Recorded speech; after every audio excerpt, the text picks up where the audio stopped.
Flashback. I'm looking forward to making more content in 2022. Hi, I'm Maria, and I'm a liar. 1, 2, 3, let's go! It's the 30th of December, and I have decided to tell you all about the books I've read this year. I read 29 books out of the 35. I always put like really low goals because I know I'm never going to stick to them. And this year I didn't, which there's no excuse for why I didn't, but you know, I'm currently reading at least 5 books at a time, so maybe I might reach my end goal after all. 2022. God, this year was terrible. Reading wise, life wise, everything wise. It was just horrible. But there were some positive moments and like things that I would like to kind of put on the side and say, it wasn't that bad, because it wasn't that bad. It was actually quite fun and interesting. So last year we had the great, the bad, the good, the Spanish Love Deception. This year, no honey, we don't have any of that. It is a mess. Half of these books I have no memory of reading or what they're about. I had to go on Goodreads and it was like, I've read a review for this. Strange. I made a whole like Excel sheet. This should have been tier list, but I'm too lazy, so we're just gonna go on spoken word. You have to trust me on this one, okay? So our tier list, it's the following. Why? I read this. Okay, an actual masterpiece. I started off 2022 by reading a little underground niche series called Mindfuck. And I have no idea what made me do it. I just know I was bored and I was like, you know what, this looks like crap. It's about 90 pages long. It's pretty cheap. I'm getting it. And I got the entire series, and I think I read in like a week, maybe less. I devoured it and it was shit. It's definitely going into the why pile because I have no idea why I read it. I have no idea why the author, God rest her soul, wrote it. And the premise is so fucking good. It's like probably one of the best premises for a book I have heard so far. Like, it's about a police officer hunting down this serial killer, and the serial killer is like has this vendetta, and they fall in love, and like neither of them knows what's going on, but it's like both are so fucking stupid. This guy's an FBI agent and he's so dumb, and it's like it's making you so frustrated to read about it. And also like half the things that happen in this book like make zero fucking sense. Like the author, God rest her soul, she is like describing, and I'm like, I cannot imagine this. I have no idea what's going on. A circle made of glass? Okay. But honestly, I would easily put it into the okay pile simply for the entertainment factor. So it's kind of like between why and okay, because it entertained me. I was sad. Then I read The Hating Game, which I did it for the movie coming out, and I even made like a video for it. Don't know why I did it. The Hating Game was a 5-star read for me a couple of years back when I first read it, and now that I am older, wiser, and jaded, I don't like it. My Goodreads review is basically rewriting the entire book. Yeah, so The Hating Game is definitely falling into the space between why and because like I can't be mean to Sally Thorne. I don't know what is it about her. Like I read her writing and it's the same as critiquing the writing of a very small child. I don't know. After The Hating Game, I read This Is Not the Jess Show. Now, if you know me, you know that I am very particular about the books that I read, and that as of very, very late, I kind of gave up on YA literature. I felt juvenile in my opinion, and I felt that I was, well, you know, old.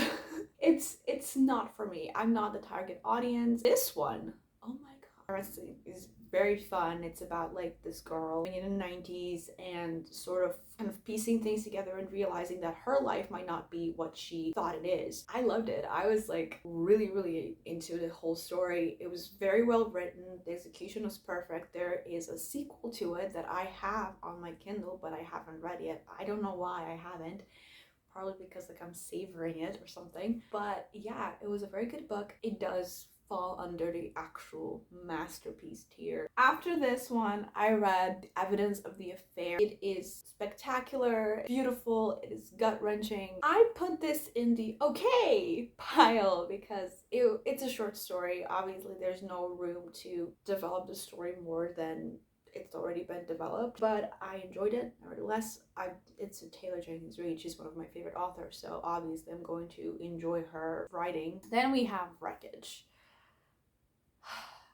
When I say this book wrecked me, it wrecked me for all the wrong reasons. It promised one thing and delivered a completely different thing. The execution was very poor. Writing, it was there. I was expecting horror and traumatizing content, but it was not there. It's a good thriller to read if you're just starting off with thrillers, if you are not so like desensitized by most of the things that you've read. It started off really interesting and then it sort of like kind of dwindled, and it gave off this strong YA vibe that is completely ridiculous. These are grown-ass people with like families and they talk like teenagers, and I'm like, okay, I don't know, it made no sense to me. It was very childish. I was very poorly executed. It was just so stupid, and I don't want to talk about it more than I already have because I forgot that it even existed. After Wreckage, I read The Midnight Man. I also kind of completely forgot that this one, it was a very slow read for me. I can't remember why it took me such a long time to read it. It was a fun read, but I also would put it in the okay pile. It was not bad. It was actually very, very, very well written, and I love that books that have multiple point of views, and this certainly had that. And yeah, I highly, wow, I recommend this. It was a good book. Sometime later, I read Shadowland, and I went back to my teenage days with this one. When I was like in the 7th grade, I adored Meg Cabot. I read all the Princess Diaries books. I read Heather Wells series, which till this day is one of my favorite series, by the way. I think I'm gonna reread this, maybe not this year, but I'm planning on rereading it. Now we have Shadowland. Oh god, this book has so many problematic things. I do think that if she were to write this book today, it would have been written with a lot more care. It's so typical YA, but I loved it. It was okay. I am considering getting the other books too, but maybe not in the moment. Now we're entering the rom-com era, or at least I think I can remember, but I do remember it started off with Ali Hazelwood. My relationship with Ali Hazelwood is wild. I hate her. I love to hate her. I love her. I think she's a girl boss. I recently found out she's Italian. Work? So maybe there's hope for me. A little girl from Macedonia. I love The Love Hypothesis. It was one of my favorite books last year, but these are not giving what they need to be given. I don't know if that I said that correctly, and I'm not going to try and correct myself because it's exactly how I feel about these books. I considering how I feel now, I have given it like a pretty high rating, but in my tier, I've put it in the meh pile. It fits perfectly there because it truly was I don't know. The characters were there. They existed. The sex scene was questionable.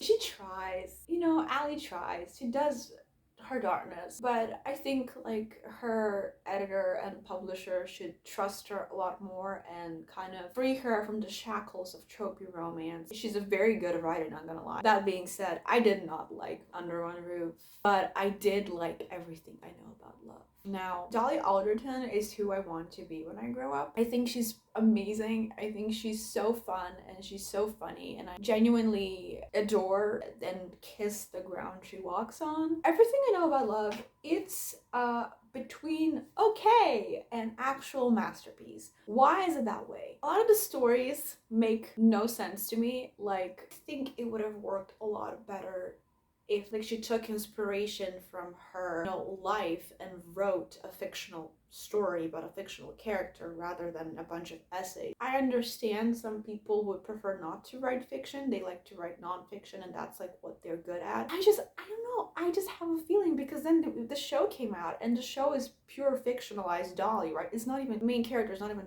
called Dolly. Point is, it's a good book, but it would have been a lot better if it were about a fictional character named Molly. After Dolly came Meddling Kids. I've had this book in my bookshelf, not this is my mom's bookshelf, in my bookshelf for as long as I can remember. I finally decided to take it with me on a holiday, and it was good. It was good. It was like a little gritty version of Scooby-Doo with, if Fred was dead. Certainly going into the okay tier, and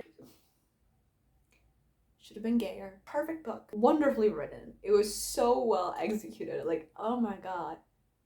Should have been gay. Then the second book I took with me on holiday was The Missing Years. I love Lexi Elliott. The French Girl is one of my favorite thrillers, and this one is more horror. I didn't get horror. I understand why people would perceive it as such. I was just confused. I was reading being like, huh? I don't know. Maybe I'm not smart enough to understand what the author was trying to say. Maybe that's the fact. Maybe I wasn't paying much attention to it. It is certainly the kind of book that you have to read twice to see the nuances, but I did catch up on one thing, and I was like, and now we have the deal. I finished reading Everything I Know About Love when I was in Egypt. It was our last day. My friend was packing up her shit. I was already packed. I was reading, and I remember she went to take a shower, and I was crying.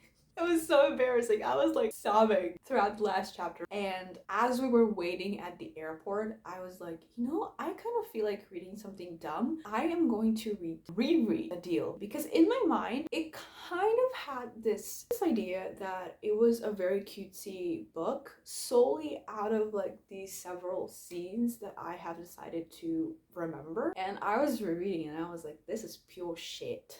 It made me so fucking angry. Not like because the characters were shitty or something. The characters were actually pretty okay, except for like the main girl who was like, not the other girl. There were so many unnecessary chapters and scenes, and I hate that. Like, why do you need to add a whole chapter about like the friends talking about something? It makes no fucking sense to me. It is so stupid. It literally doesn't add anything to the story, to the character development. It's just there. I do have to say, the spicy scenes in this one, definitely in the Y pile. Let's not talk about it anymore. I finished The Deal and I was like, I need a palate cleanser, and who's a better palate cleanser than my girl, my favorite girl, Beth O'Leary. And what did Bethy do? She let me down. Not once, twice this year. I feel like the second time it was out of her control, but I felt that I personally took that hit, and I've spent the past couple of weeks thinking whether I should make a video on this, and I think I might, but if I do it, I think I might spiral again, and I don't want that for myself, so I'm just going to wait until my mental health has improved just a smidge in order to talk about the Flat Chair series.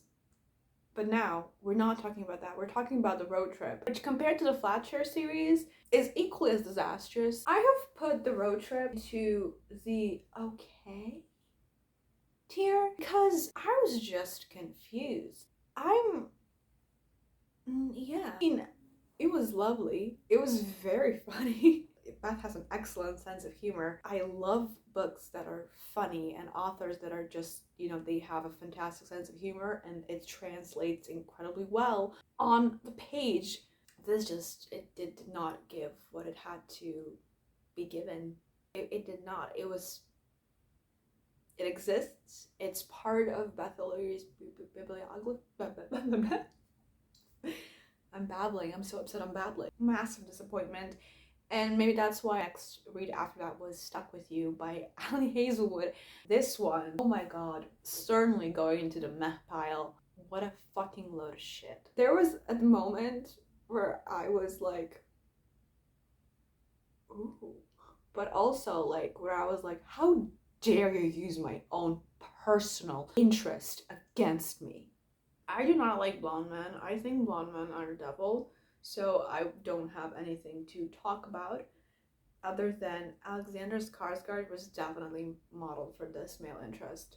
So, you know, Skarsgård's agent, maybe block Allie Hazelwood, just in case. So we have another palate cleanser now. I read Normal People for a second time. Instantly, very obviously, going to the actual masterpiece tier is gonna go there every year. The book is an actual masterpiece. I love it. It's fucking amazing. I have no other words other than that. It did kind of got me out of this reading slump. Every Sally Rooney book is a very, very torturing, slow read for me. But you know, we're reading it. We're going through it. We're moving forward. Now that we had been cleansed, I had decided to read Second First Impressions by Sally Thorne. And I promised to myself, after rereading The Hating Game, I said to myself, I am never reading another Sally Thorne novel ever again.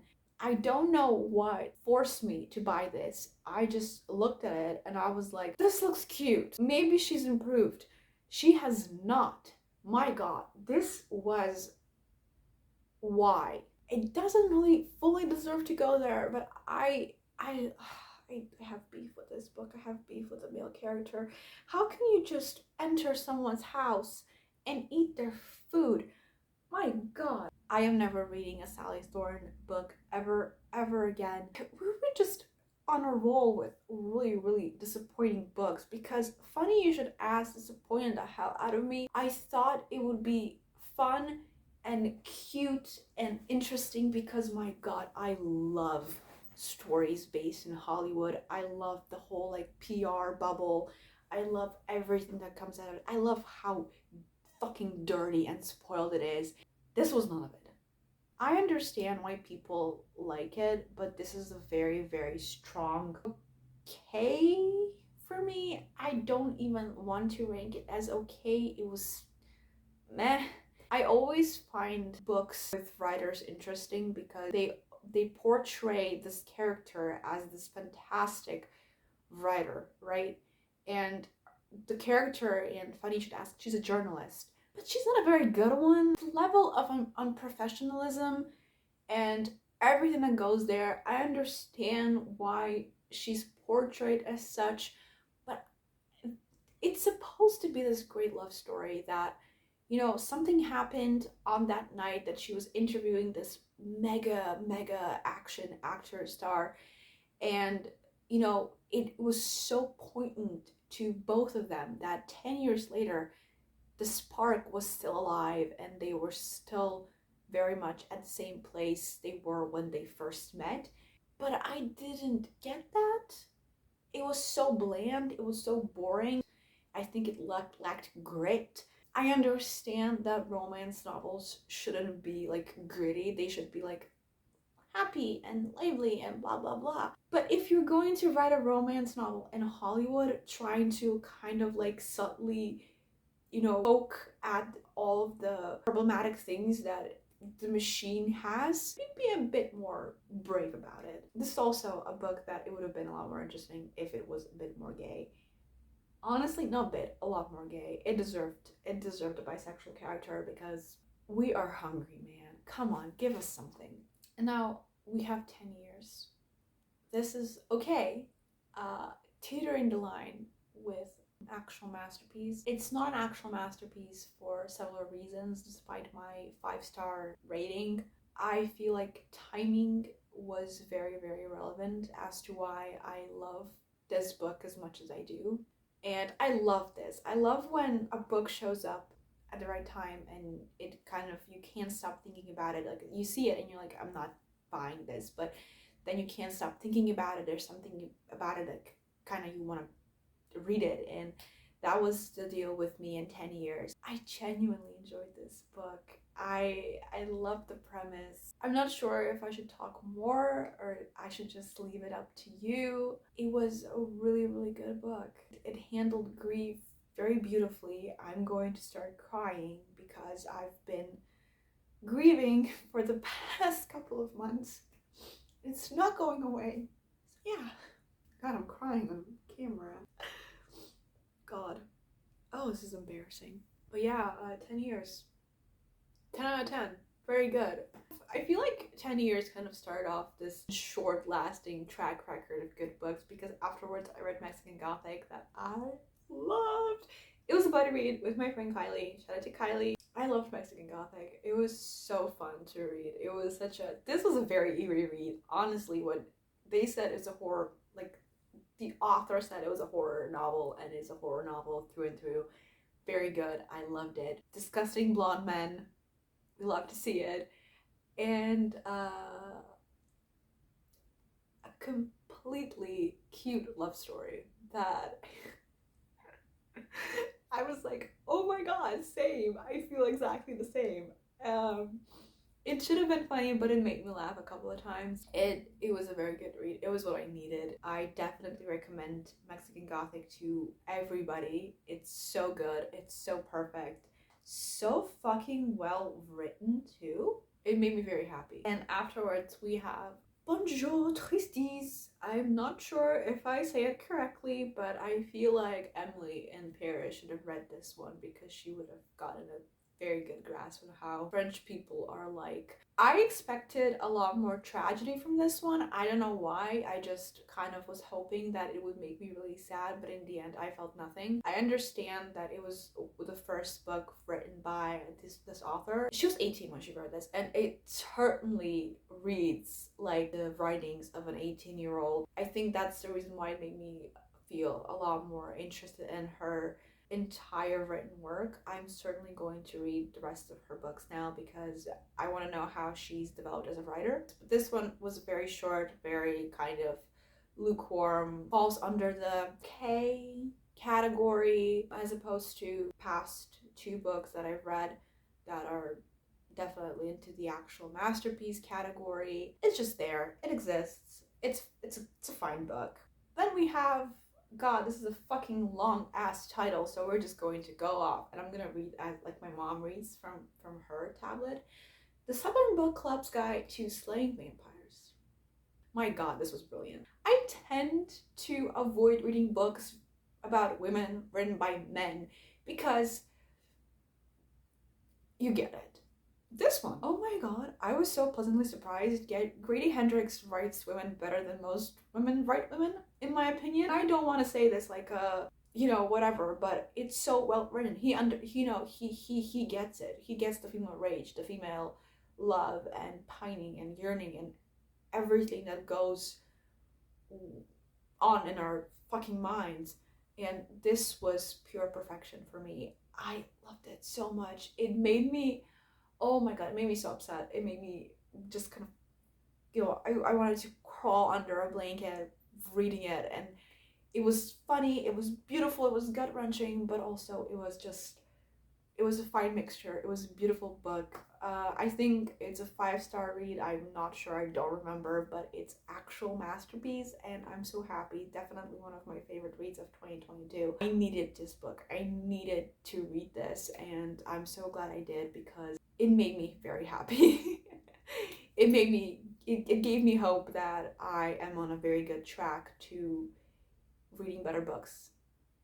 Sure, it's like I read it at the end of the year, but it made me hopeful, And honestly, I feel like the reason why I enjoyed Below Zero as much as I did was because I was very, very satisfied with the way Southern Book Club ladies made me feel. I don't know, I was in a good mood, and I do think Below Zero should have been like a full-fledged novel, not just a novella. It definitely has what it takes to be a good novel, but it's not, and that is fine. But also, I wished it were a full novel. As opposed to the books that came before, this was a lot more likable, a lot more interesting, and it was cute. It was cute, it was fun, it was fine. I loved it. Definitely not an actual masterpiece, but it goes to the okay category because it was okay. Then I read The Flat Chair, and here it comes. The Flat Chair. If you know me, it's one of my favorite books. It's my favorite, all-time favorite novel. I love it. It's everything to me, and I have made it my life goal to read it every year for the sake of it, for the funsies. And the reason why I read it this year, I read it specifically before the premiere of the show, which was December 1st, and I was so hyped for the show. I was very happy, I was very excited. I had my doubts because the trailer made it seem to be a little bit more dramatic, but I was like, you know what? It's a TV show. It's supposed to be um, dramatic, and I hated it. I never finished the show because it disappointed me to hell and back. The bar was low, and it didn't manage to reach it. I want to talk about it more in depth, but also like I said previously, I'm not sure if I want to because it puts me in a really bad mental space. The actors were perfect. I want to support Beth O'Leary, but this was just pure fucking shit. And the book is perfect. You know, I get it why a lot of people don't like it. It's very slow. It has like moments where even I'm like, okay, but it's a great book, and I feel like the changes made to the show were so unnecessary and could have been easily avoided, because as I was reading the book, I could perfectly imagine every single scene being put onto a screen and being developed into a series. I don't know why the creator of the show decided to make such unnecessary changes, and whilst I understand, I also don't. And I feel like it was unnecessarily ruined.